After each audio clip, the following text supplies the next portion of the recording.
Amados irmãos, a paz do Senhor. Eu sou o pastor Alex Esteves e nós nos encontramos no estudo da disciplina Hermenêutica Bíblica 1, no ambiente propiciado pela ETAD, Escola de Educação Teológica das Assembleias de Deus. Nós chegamos à lição de número 4, quando estudaremos, se Deus permitir, a linguagem figurada na interpretação. Pedimos ao nosso Deus que nos ajude, nos dê iluminação do Espírito Santo para podermos compreender tudo aquilo que Ele tem para nós nesta oportunidade. Meus amados irmãos, falando de linguagem figurada na interpretação, devemos considerar inicialmente que a linguagem figurada é a explicitação de uma coisa em termos de outra. Já falamos em aulas anteriores que existe o sentido denotativo e o sentido conotativo. O sentido denotativo é o sentido direto, objetivo, utilizando-se as palavras e os enunciados para significados primários. E a linguagem figurada, que é a linguagem conotativa, utiliza esses mesmos termos, porém, para designar outras coisas, outras realidades, outros significados. Isso vai ficar mais claro, se Deus quiser, à medida que nós formos conversando acerca do tema. São muitos os exemplos de figuras de linguagem e muitos os exemplos de manifestações da linguagem figurada de modo geral, né? A palavra do Senhor possui muitos episódios, muitos trechos que trazem a linguagem figurada, tanto por meio das figuras de linguagem que nós estamos mais acostumados a empregar, como também por meio de outras. Na literatura e na linguagem falada, nós empregamos constantemente a linguagem figurada, a linguagem conotativa, ilustrações, comparações e, portanto, são muitos os exemplos que se poderiam mencionar. Mas a Bíblia Sagrada não só utiliza vários fenômenos linguísticos que trazem a linguagem figurada, como também apresenta vários exemplos para algumas dessas manifestações. Então é interessante conhecer um pouco das figuras de linguagem e, na verdade, é indispensável para a compreensão correta do texto bíblico que nós consideremos esse fenômeno linguístico do sentido conotativo do texto. Vamos ver aqui não exatamente figuras de linguagem. As figuras de linguagem são chamadas de figuras de estilo, figuras de retórica, mas nós vamos ver formas literárias que também expressam a linguagem figurada. Formas literárias, estruturas literárias, né? Dentro de um gênero literário, por exemplo, o evangelho, você pode ter diferentes formas ou estruturas literárias. E nós veremos 4 itens, porém com 5 desses exemplos. Primeiro, parábolas. Segundo, profecias. Terceiro, tipos e símbolos. E, em quarto lugar, poesias. Vamos, pois, partir para as parábolas. O que é uma parábola? Parábola é uma história fictícia, mas produzida a partir de elementos do cotidiano, de fácil assimilação para o público ouvinte ou leitor, e que busca ilustrar ensinos morais ou espirituais. Quando eu digo história fictícia, não quer dizer que não seja verdadeira naquilo que ensina, por favor. Não é um mito, um folclore, na verdade é uma história criada com objetivo pedagógico para, no caso de Jesus Cristo, anunciar elementos e conceitos acerca do reino de Deus. As parábolas de Jesus Cristo, que são as mais importantes, dizem respeito a 2 propósitos, ou buscam 2 propósitos. Primeiro, tornar claros elementos e conceitos do reino de Deus aos discípulos de Cristo. E também ocultar esses mesmos elementos e conceitos àqueles que rejeitam a palavra de Cristo. Mas nós encontramos parábolas não apenas no Novo Testamento, encontramos também no Antigo Testamento, embora as mais importantes no que diz respeito ao estudo de parábolas sejam aquelas ensinadas por Jesus, que foi mestre, é o mestre, foi e é o mestre do ensino por meio de parábolas. E, de toda forma, Jesus é o mestre por excelência em quaisquer questões, porque ele é Deus. A parábola tem 4 aspectos fundamentais: o acontecimento terreno, né, um elemento do cotidiano de fácil assimilação. Outro elemento é a lição moral ou espiritual que se quer ilustrar com aquele evento ou acontecimento ou objeto do cotidiano. Em terceiro lugar, nós temos a analogia, o ponto de contato de fácil percepção entre o acontecimento ou objeto terreno, a situação terrena, e a lição moral ou espiritual. Então, essa analogia não pode ser difícil, senão a parábola não cumpriria o seu papel, ou um dos propósitos que ela tem, que é de tornar fácil a compreensão das coisas do reino de Deus àqueles que querem realmente compreender. E o quarto elemento, que é de especial importância para nós no estudo de hermenêutica, é a necessidade de interpretação adequada. A parábola apresenta alguns desafios que, se não forem bem enfrentados, podem trazer verdadeiros enigmas para o intérprete.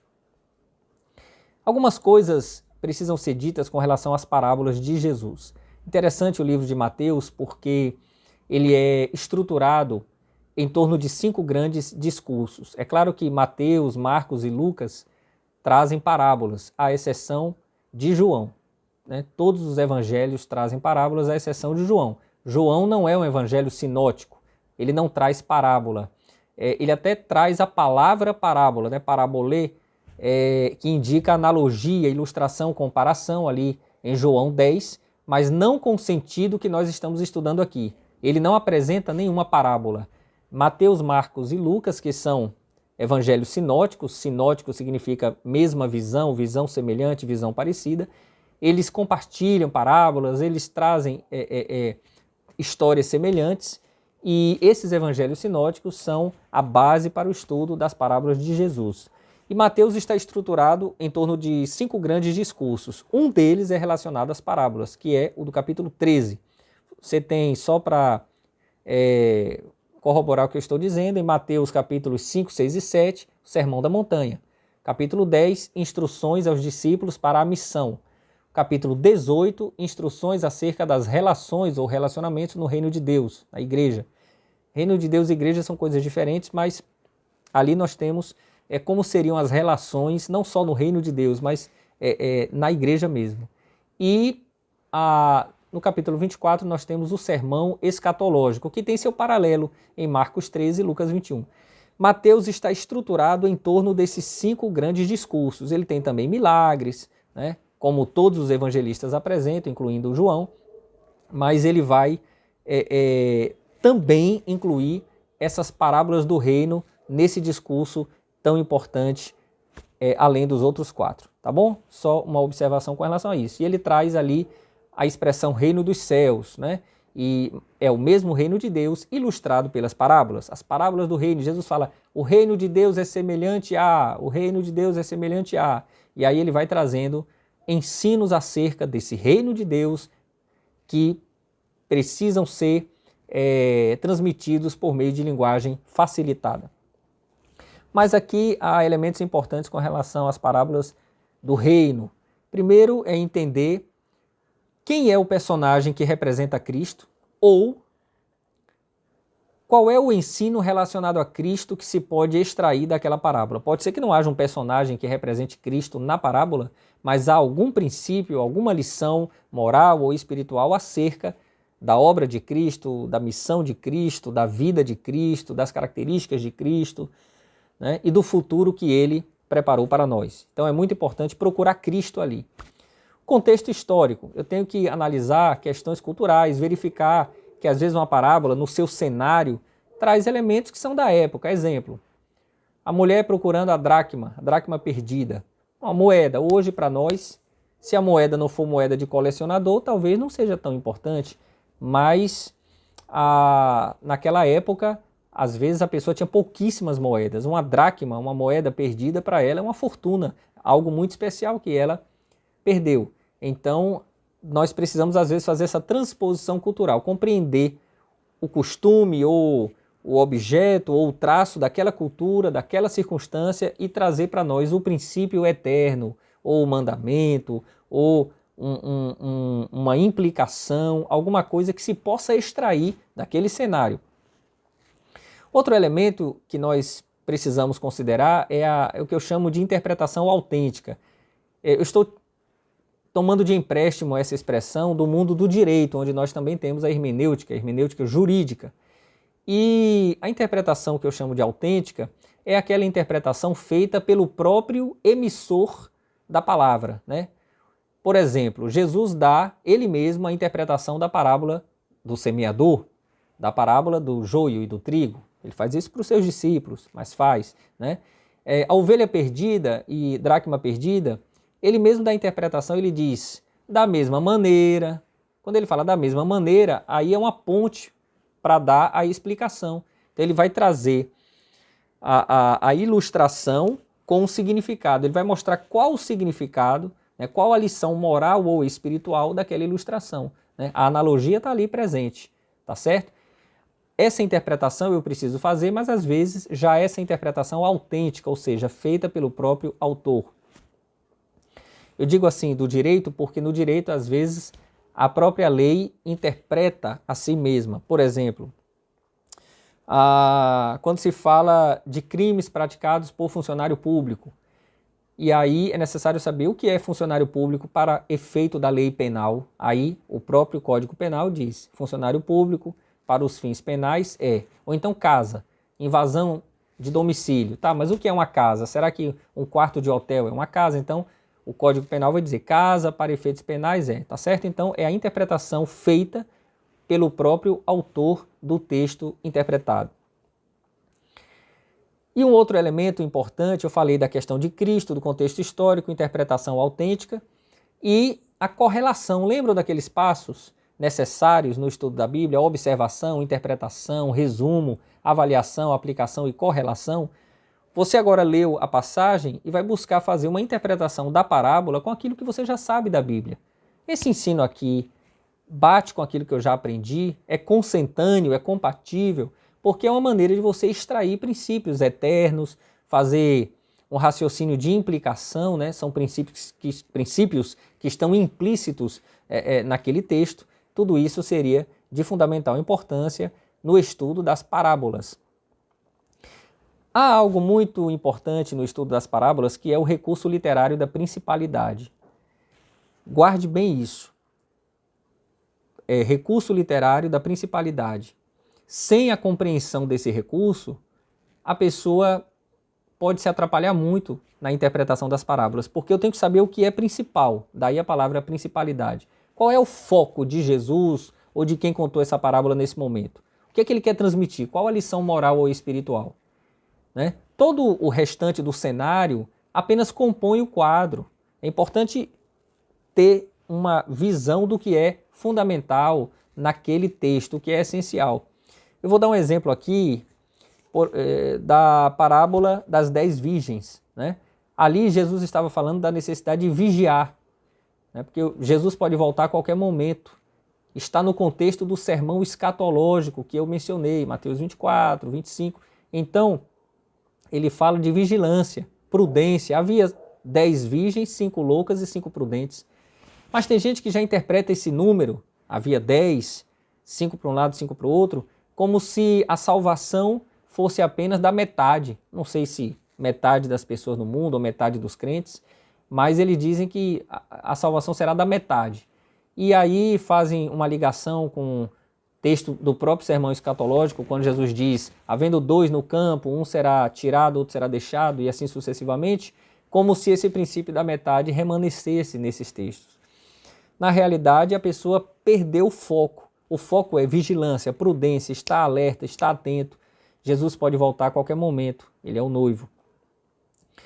Um outro texto muito mal interpretado é a parábola do bom samaritano. E, na verdade, aí a interpretação equivocada pode partir do método alegórico. O método alegórico é aquele que procura camadas diferentes um sentido literal, um sentido moral, um sentido psíquico, um sentido espiritual, oculto. Essas camadas não existem, na verdade o significado é sempre um só. Porém, Orígenes, um grande estudioso da palavra de Deus, um dos pais da igreja, né, viveu, portanto, na chamada era patrística, entre o século II e o século III depois de Cristo foi que ele viveu. E Orígenes, apesar de grande intelectual, estudioso, que produziu muito na interpretação das Escrituras, ele abusou do método alegórico de interpretação. Veja como ele interpretou erroneamente a parábola do bom samaritano, que é uma parábola que, na verdade, Jesus utilizou para ilustrar quem é o meu próximo. Né? Naquele diálogo com aquele doutor da lei, quem é o meu próximo? Jesus vai mostrar, o meu próximo pode ser até um samaritano, qualquer pessoa. Quem é o meu semelhante que eu devo amar como a mim mesmo? E Jesus vai ilustrar, veja o contexto como é importante até para uma parábola, né? Ou principalmente para uma parábola, enfim, a Bíblia toda. Ele interpretou mais ou menos assim. É claro que há variações aí, você pode ver talvez num lugar de maneira diferente, mas eu vou dizer basicamente o que ele pensou ou algo com pequenas variações. Que o homem descendo de Jerusalém para Jericó, ele estava descendo porque essa descida é uma queda espiritual. Então aquele homem estaria caindo espiritualmente e saindo de uma comunhão com Deus em Jerusalém e vindo para uma vida distante do Senhor. Então esse homem teria sido golpeado por demônios representados na parábola por salteadores. O sacerdote e o levita, representando o legalismo e a religiosidade formal, passaram ao largo, né? E então aparece o bom samaritano, que é Jesus, e isso conforme Orígenes. E tem gente nos púlpitos certamente pregando mais ou menos isso. E aí Jesus vem e aplica vinho e azeite ou óleo. O vinho representando o sangue de Cristo, obra no Calvário, e o azeite ou óleo representando a ação do Espírito Santo, né? Coloca o homem pecador ali no jumento, que é o evangelista, que vai levar a palavra, chega numa igreja, que é a estalagem, ali está o pastor, que é o dono da estalagem, e ele dá 2 dracmas que representam o Antigo e o Novo Testamento, ou alguma outra coisa que possa variar nisso aí, e ele diz, olha, cuide dele, o pastor, cuide dele, cuide dessa ovelha regenerada, cuide desse pecador arrependido, que eu vou voltar. Quando eu voltar, então resolvo tudo. Quer dizer, a volta de Jesus ali representada. Então veja como cada componente da parábola foi mal interpretada. Tem gente que quer interpretar até as bolotas, né, que o filho pródigo usou como alimento. Sim, você deve interpretar, mas não criando essa interpretação alegórica. Porque a bolota significa isso. Tem gente que quer interpretar, por exemplo, aquelas pedras, né? Davi pegou umas pedras e lançou com a funda, uma delas ali para matar Golias, e o pessoal já quer interpretar o que cada pedra significa. Irmãos, a imaginação fértil do homem não é boa amiga da interpretação. Nós precisamos colocar balizas. Já dissemos aqui, salvo engano, numa das aulas anteriores, que o exame das Escrituras é livre, mas a interpretação não. A interpretação é obediente, ou deve ser obediente, a critérios que promanam da própria Bíblia Sagrada. Muito bem, sobre parábolas era basicamente isso que eu queria trazer para os amados irmãos, porque são pontos salientes que não podemos desprezar. Profecias é o próximo modelo ou próxima forma literária dentro dessa linguagem figurada. Profecia é a declaração inspirada de vontade e propósito divinos. Geralmente, nós destacamos as profecias que nós poderíamos chamar de preditivas, aquelas que anunciam o futuro, mas os profetas literários, né, no Antigo Testamento trazem não apenas uma predição do futuro, mas também a apresentação, uma antecipação de consequências imediatas do pecado do povo e também conclamam esse mesmo povo para o cumprimento da lei. Uma característica muito importante dos profetas veterotestamentários é o apego à lei. Vamos lembrar de Isaías. À lei e ao testemunho, se eles não falarem por ela, jamais verão a alva. Vamos ver também Malaquias, né? E os profetas, de modo geral, pedem o cumprimento da lei, não com legalismo, não é isso. O profeta até diz, misericórdia quero e não sacrifício, conhecimento de Deus mais do que o holocausto. Na verdade, o apego ao que é essencial na lei, agradar a Deus, cumprir aquilo que ele determinou para o seu povo de Israel. O profeta era caracterizado mais por isso até do que por milagres, né? Era pela conclamação à obediência. O extrato, o substrato, a base da obediência era naquele tempo a lei. E os profetas buscavam a obediência do povo, anunciavam a necessidade de cumprirem o que estava escrito na lei, sob pena de juízo. E é isso que é anunciado, de modo geral, pelos profetas. Mensagem de esperança, mensagem de juízo, juízo e esperança. Esse gradiente é explicitado nos livros proféticos de modo amplo. Mas as profecias preditivas de um futuro distante, elas empregam muitas figuras de linguagem, uma linguagem figurada muito carregada e às vezes é difícil interpretar se a pessoa não considerar esse fenômeno linguístico. Então a pessoa não vai entender, ela vai tentar interpretar de forma literal, vai se atrapalhar, não vai conseguir. É verdade, e nós reconhecemos que as profecias caracterizadas por figuras de linguagem são mais difíceis de interpretar, é óbvio. Daí a necessidade de considerarmos o fenômeno linguístico da linguagem figurada.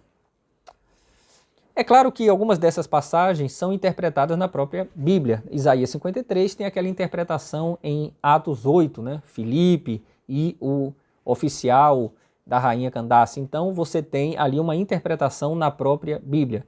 Pedro, em Atos 2, faz uma interpretação, ele diz isto é aquilo, né? É o derramamento ali em Atos 2, essa regra, ou digamos, essa forma de interpretar isto é aquilo, né? E ele chama o ouvinte e o leitor, claro, para Joel 2. Então ele vai dizer isto aqui é cumprimento daquilo. Então ele traz para nós uma explanação do cumprimento de uma profecia, já nos ajuda, né? Podemos observar Pedro também, ele faz uma interpretação ali também em Atos 2 do Salmo 16, faz uma explanação que nos ajuda a compreender. Logo no início de Atos, ele nos ajuda a compreender algo que estava em Atos 16, no Salmo 16, me perdoe. Então, o que ocorre é que a Bíblia, às vezes, vai ter essa interpretação dada por autores do Novo Testamento, né? O Novo Testamento interpreta o Antigo Testamento, e muitas vezes de maneira explícita, outras de maneira implícita. Nós temos dificuldade de interpretar profecias por algumas razões. Uma delas é que, às vezes, o profeta trazia uma predição do futuro a partir de uma visão. É como Dorothy Jones diz no livro que nós temos aqui como livro-texto, Compreendendo a Bíblia. Você tem uma visão, por exemplo, de um cachorro. Você viu o cachorro e vai tentar descrever para alguém. Como é que você vai descrever um cachorro? Para alguém que nunca viu, por exemplo, né, por hipótese. É um pouco complicado, né? Então, explicitar uma visão já é um elemento de dificuldade para interpretação de profecias. Quem vai interpretar precisa dominar as escrituras, porque você não tem profecia só nos livros proféticos, já começa lá em Gênesis. Você tem profecias ao longo da Bíblia, então é necessário dominar, né, esse conhecimento das escrituras para poder ter uma visão de correlação, né? É necessário que a pessoa tenha essa humildade de perceber o quanto de conhecimento ela ainda precisa palmilhar para que então venha ter um conhecimento maior das profecias. Tem também a questão do tempo, né? O tempo de cumprimento da profecia, será que é um cumprimento histórico? Porque às vezes, irmão, você tem o mesmo texto, e você precisa bipartir aquele texto para um cumprimento histórico e um cumprimento escatológico. Vamos aqui observar o seguinte, Jesus Cristo, em Lucas 4, ele lê uma passagem que está lá em Isaías 61 e ele diz: hoje se cumpriu esta escritura aos vossos ouvidos. Na realidade, quando ele diz isso, ele lê uma parte, porque o Espírito do Senhor está sobre mim, porque me ungiu. Ali, o que ele lê se cumpre na vida dele, mas o restante iria se cumprir mais tarde, ou vai se cumprir mais tarde. Ou seja, às vezes o mesmo texto, ele vai ter diferentes... Não é que ele vai ter diferentes interpretações, porque o texto sempre tem uma interpretação. Porém, você precisa biparti-lo para que você precisa compartimentá-lo, porque um cumprimento pode ser histórico e outro cumprimento pode ser escatológico, é o que a gente chama de duplo cumprimento da profecia. Não é que uma mesma coisa tenha significados diferentes, não. Né? Mas dentro de um contexto, um versículo, uma frase, uma parte do parágrafo pode se cumprir num determinado momento, pode ser um período histórico, e outro num momento posterior. Aí já em termos escatológicos, tá certo? Então pode haver uma lacuna entre eventos da mesma profecia. Pode ser que você tenha alguma coisa que se cumpra no momento e outra coisa que vai se cumprir muito depois. Vamos ver o próprio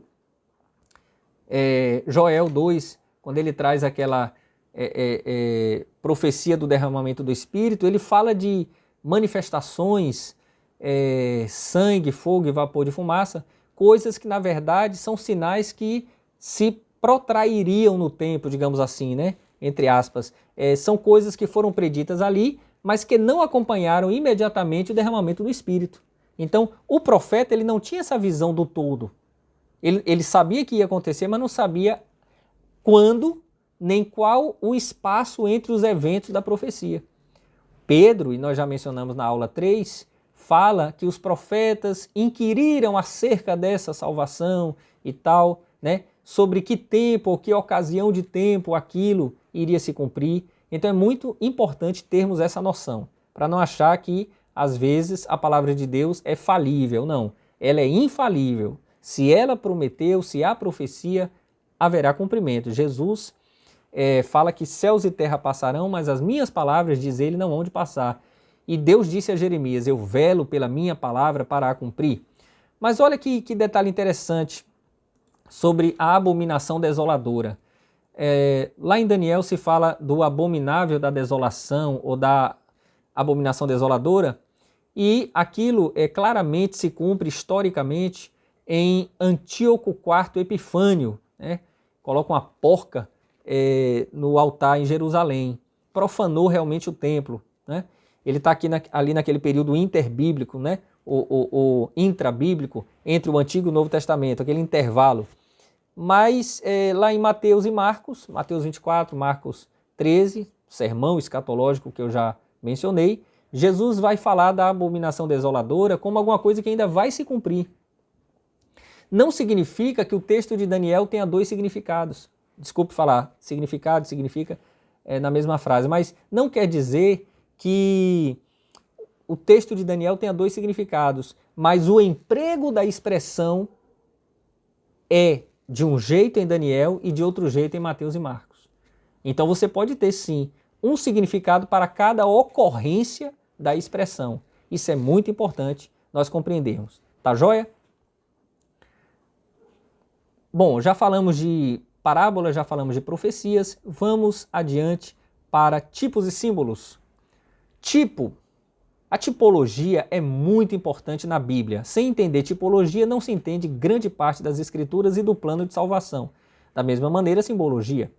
Tipo é uma pessoa, coisa ou evento, acontecimento do Antigo Testamento que prenuncia ou prefigura alguma pessoa ou coisa do Novo Testamento, né? O livro de Hebreus, capítulo 9, capítulo 10, vai falar de tipos ali na peregrinação do povo israelita, do Egito, passando pelo deserto até chegar em Canaã, e os elementos, a mobília do tabernáculo, os objetos do tabernáculo, o que acontecia no tabernáculo, que eram sacrifícios, tudo isso vai ser mostrado como tipos, ou de maneira explícita, em Hebreus 9 e 10, ou de maneira implícita, já em Hebreus 8, tá certo?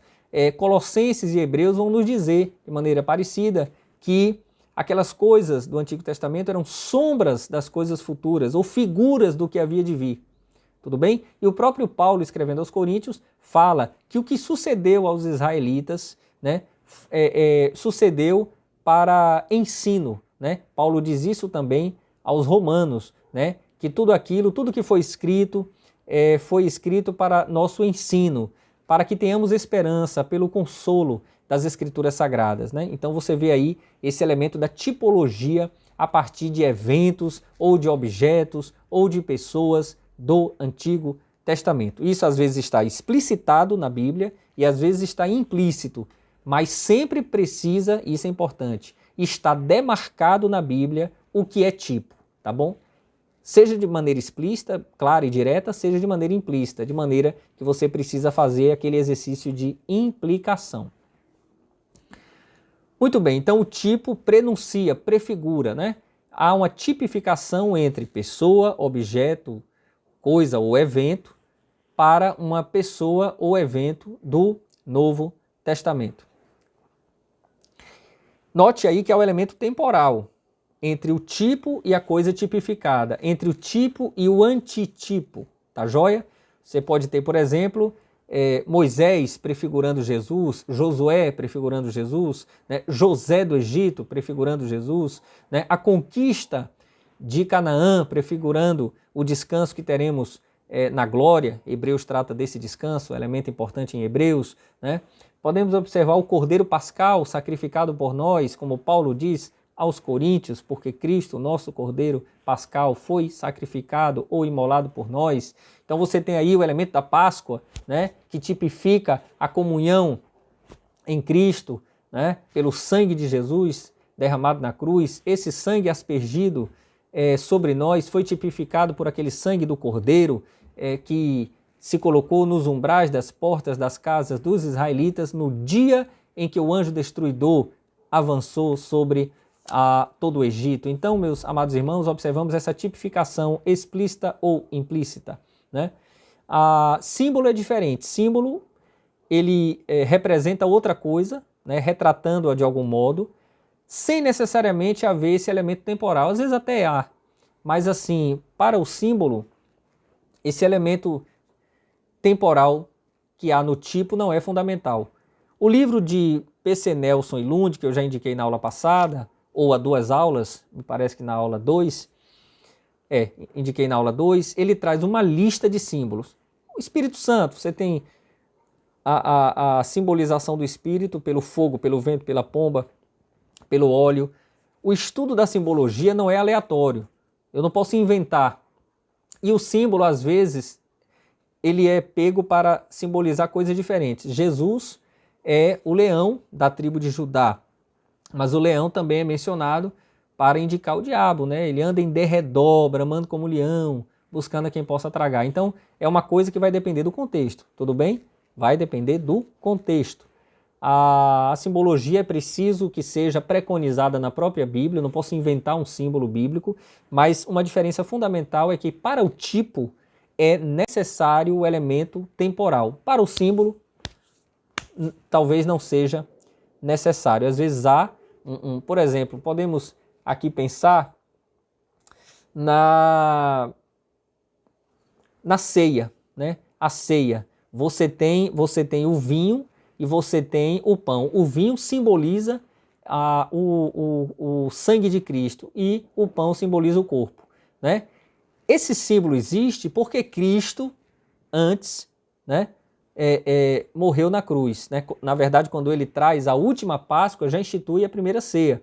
Mas esses elementos passam a retratar, a representar, a simbolizar o corpo e o sangue de Cristo porque houve um evento demarcado no tempo. Daí o símbolo, às vezes, tem esse elemento do tempo, mas não é fundamental para ele. Isso é interessante pensar. A semelhança é necessária, essa semelhança de tipo, de símbolo, ela precisa estar demarcada nas Escrituras, né?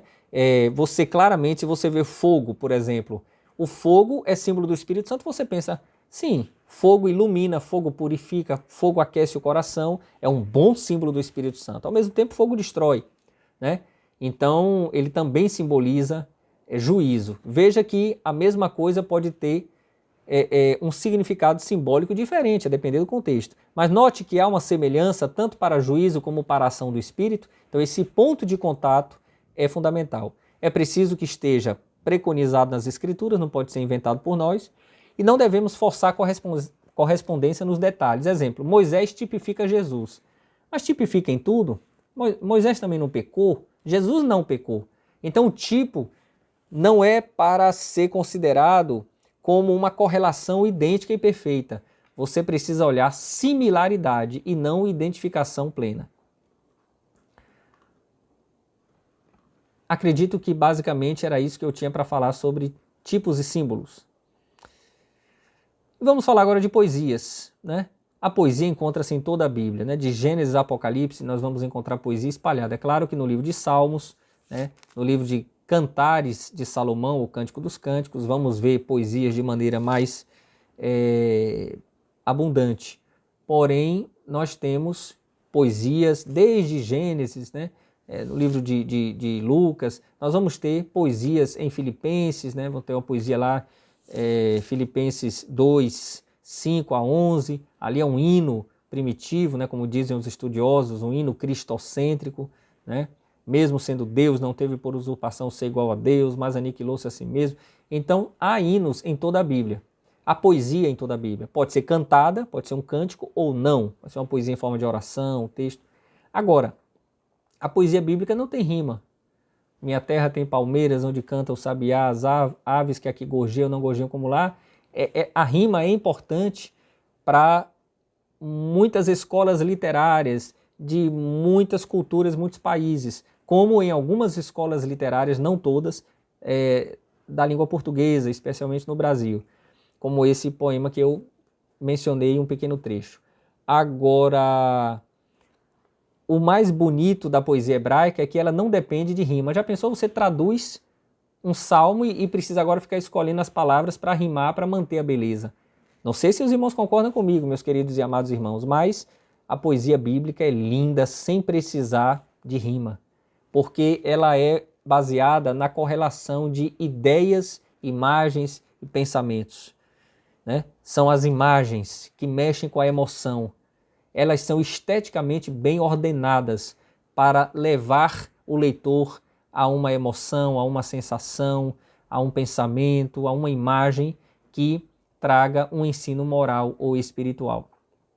E há o paralelismo hebraico, né? Há o paralelismo hebraico, que é um recurso muito importante quando nós tratamos de poesia hebraica, e esse paralelismo é encontrado também nos provérbios, que é uma outra estrutura literária que nós veremos aqui, e nós veremos que existem 3 tipos básicos de paralelismo. Esse paralelismo, volto a dizer, também se encontra nos provérbios, mas é importante que nós olhemos na poesia para os irmãos repararem como a beleza permanece na poesia hebraica, ainda que haja ausência de rima. Veja só, paralelismo sinonímico é quando há uma mesma ideia em frases diferentes.